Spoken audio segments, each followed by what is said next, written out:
Seasons, greetings, and happy holidays. My name is Ben, and welcome back to the bench for a brand new episode here on the 12 Sprues of Kit-mas. First off, let me say a very happy New Year's to everyone out there. Today, we are moving on with build day number 11. I was supposed to upload this on Wednesday, but it got a little delayed. But here we go. Let's go ahead and grab that box, and we're going to go ahead and get started on it now. So you can see here, the first row is done. Second row is done. Moving on down to the third row. First two are finished. We only have two left, build day 11 and build day 12. We only have 3 kits left in the stash too, so it's anyone's guess really. Let's go ahead and punch on through here though, fish around. Let's see what we've got in store for us on build day 11. Grab that label, there it is. Let's go ahead and pull that on out. It's a little bit of a larger label, so that gives me an idea. I might know what this is. However, let's go ahead and put the box aside, pull off this tape. Let's go ahead and flip over the label and check it out. So we are going to be building, oh, very cool, the 1/72nd scale F4D1 Skyray by Tamiya. Joe's going to be super happy to see this for sure. Now, I've actually built the 1/48 scale kit, and it was an amazing model. I had a great time doing it, and from what I have seen from pictures and from the instructions,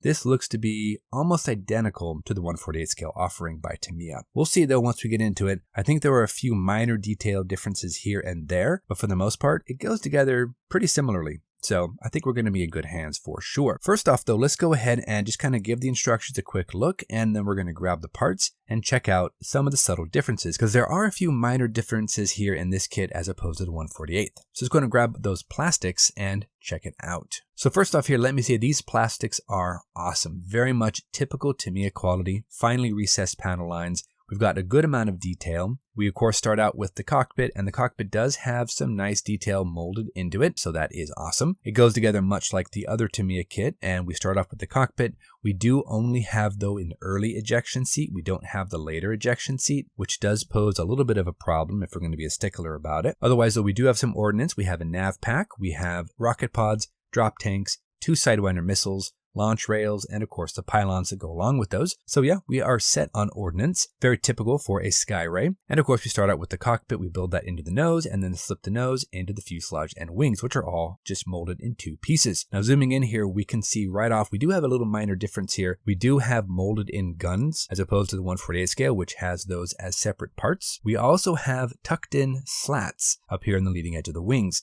That's not great. That's going to be one of my biggest gripes. And then these rear trim flaps back here, they are molded into the model. They are actually separate pieces back in the 1/48 scale kit. So with those and the molded in closed slats, we're going to have to change up our direction just a little bit if we want to try to stay accurate. Now in terms of schemes, we do have 3 here that are right out of the 1/48 scale kit. And of these 3, I've built 2 of them. First off here, the Navy version, I built this back in 2009. Nothing fancy, no weathering to speak of, just slapped everything together. Had a blast building it though. But this is one of the 1/48 scale kits with extended slats, as you can see. Then just a few years ago, Joe and I actually did a buddy build where I built this VMF 115 version of the Skyray. Had so much fun with this particular scheme, and Joe built this one here from VMF 114. This is the only version I have yet to build. So I think this is going to be the one that we're going to work on here on this project. Now the nice thing about this though is that Joe already built this version, and he had a wealth of information that he shared with me, and I think I have a good idea of what to do with that and how to utilize it. So first off, our ejection seat. Here in the kit we're given the early ejection seat. For this particular version we're going to be building, we should have the later Martin Baker seat. My first thought, of course, was to get a pilot and throw a pilot in there to go ahead and obscure the ejection seat so you wouldn't really notice it, but this kit doesn't come with a pilot. Also, the slats are tucked in place, so this thing is actually in a bit of a flying mode, and those rear trim flaps are also extended outward. If it was on the ground, these rear trim flaps would be kicked up, the canopy would be open, we would have the correct ejection seat, and the front slats would be slid forward. We can't do all of that without some major surgery, so instead, we're going to change it up a little bit, and I have an idea to go ahead and try to make this into a flying ornament, but instead of being on the tree, to put this on my desk at work. So I'm going to need a base. I'm going to need some way to display it. But of course, if I want to go ahead and display this in a flying position, we're going to have to go ahead and make sure that we can tuck in the landing gears, close them off with the landing gear doors. That's going to be kind of the first hurdle. Though this is a Tamiya kit, so I have high hopes they should drop right into place with no issues whatsoever. But just in case, we're going to have to check that out. So let's go ahead and let's jump into our first time lapse. And I'm going to go ahead and just start the basic assembly, get everything everything put together. I want to work on the different landing gear covers, get those glued into place and closed off. And if that will work, then we can go ahead and we can continue with our plan of making this into a flying desk ornament, or basically a display statue. I'm also going to have to go ahead and mask off the canopy, get that set up, black out the inside so we have a nice glossy finish, and then we can move on from there and get this thing more or less ready for painting, priming, and all that good stuff. So let's jump into our first time lapse, guys. We have a lot to do, a lot of painting, a lot of assembly. So let's get this party started. Let's see what we can do. Let's build up our sky ray.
All right, guys, so we are back, and as you can see, the sky ray is pretty much in one piece. We've got everything glued into place. The cockpit is nicely blacked off, and the landing gear covers dropped right into place. No issue, no filler, nothing. Awesome fit. It's Tamiya. What can you expect? So now we have to work on our base, and that is going to be something that I am really excited to try because I've got a couple of ideas, and I really want to see what I can do with these ideas. So we're going to go ahead and start off with just a very basic square wooden base. We're going to find the exact center point here, and then I'm going to make this into our display base, and I'm going to mount the sky ray off of a pole right on top of that. And that's going to be able to sit on my desk very proudly off in the corner with my other model kits. So let's go ahead and get into it. And I'm going to go ahead and connect each corner right in the center where that intersects. That's going to be the center point. Then I'm going to grab a drill bit. I'm going to pick out a drill bit that is about the same size as this brass rod, which is going to be what I'm going to be using for the support for the sky ray. We're going to drill out a center point hole right here, and then we're going to drill out the corresponding hole on the underside of the sky ray. Once that is good, we can go ahead and jump into our very basic base prep. We can sand everything down, we can paint it up, we can do some seam cleanup on the aircraft, pre-shade, we can get everything primed, ready to go. So we have a lot left, but so far we are really getting there. So I'm actually very happy with how this is coming together. So let's jump back into the time lapse, guys. We have a lot of work to do here on the base, a lot of different colors and seams and pre-shade and all that good stuff. Plus we have to prime the model, get that pre-shaded, get painted, get that gloss coated, ready for decals. So let's get into it, guys. Let's keep this party rolling.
Alright everybody, we are back, and after quite a bit of time here, lots of masking and painting, our Skyray is ready to go. We've got a light gold gray up on top, we have insignia white for the bottom, we've got trim and all that painted in the silver as well as the red around the intakes, and of course black and NATO black for the nose and that anti-glare panel. So now with that all being done, we're going to switch over to the base, because the base is going to require quite a bit of painting just like the aircraft did. So we've already sanded it down, we're going to come in there with a basic color scheme of gray, white, black. We're going to try to recreate, or at least pull in that artistic feeling of what we have here in the model with the decals and the markings. So this is going to be interesting. I've also taken the liberty to print up a couple of different stencils from my Cricut cutter, so those are ready to go. We're going to use those as masks for the base. We're going to get in there, we're going to do all the painting we can, we're going to go after it, and then we're going to start working on the ordnance and get everything gloss coated. Let's keep it rolling, guys.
Alright, so we are back. The aircraft has been gloss coated, it is ready for decaling. The base is done, it's sitting off, also drying. We put a nice Krylon coat of gloss on that, and now we're going to get on to the fun part of decaling this amazing little model. And that's going to be pretty much tried and true, same methods that we've always used. Microsol, microset, decals, warm water, and just some careful attention to placement. Now I will say that to me decals are sometimes a little finicky when it comes to microsol and microset. That's all I have though, so we're going to go with it anyway, and I'm hoping that that's not going to destroy the decal and make all this work for nothing. But we're going to take it nice and slow. If it doesn't work, we'll figure something out, but I'm pretty sure it will be just fine. So let's jump in there, let's grab our water, let's grab our microsol and a microset, let's grab our brushes for application, let's cut out all the decals, let's get everything put down onto the model, we'll get everything sealed up with some future, then we'll come back with some weathering, and then we'll install the ordnance and hit everything with a semi-flat coat. Last time lapse of the day, guys. Let's go ahead and wrap it up. Let's get day 11 in the history books.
All right, everybody, we are back and we have finished off day 11, and I am super pleased with how this has turned out. Not only do I love the Sky Race, one of my favorite Cold War jets, kit went together beautifully. I had a blast painting it and then making the base for a display here from my desk at work. So let's go ahead and show you guys the finished product, and here it is. This is the 1/72nd scale Tamiya F4D-1 Skyray from VMF 114, the Death Dealers. Very dramatic name. As you can see, I've got it mounted up to our custom base, and I had so much fun with this particular model, guys. I love the Skyray. I love how this went together. It's a Tamiya kit, so it went together beautifully, and of course, it gave me a little bit of some opportunity to branch out, not just making an ornament from my tree, which is basically going to come down in a couple of days, but making something I can enjoy all year round, much like my Spitfire. Now let's get into the kind of nuts and bolts of this. As you can see, I added in the different card suits up here to match the decal on the side for the rudder. I do have the stenciled VMF 114 Death Dealers on the front to match up with the unit marking. Everything came together beautifully, even though I had a little bit of some trouble with the vinyl masks. I absolutely just loved working with those. Again, I had some trouble with the masks. They didn't want to come off as cleanly as I would like. I did accidentally though pull up a little bit of the wood grain below it, so I had to come back in and touch up with some black paint. I think it turned out nicely. On the top though, I could have used a little bit more careful prep. I do have a seam around the edge, but other than that, we did match up with the different card suits to match the tail rudder right here, and I think that's kind of a cool little tie-in. It pulls it together, it pulls the base in with the aircraft, and I absolutely loved painting them. Very intricate, very detail oriented, but I had a good time doing it.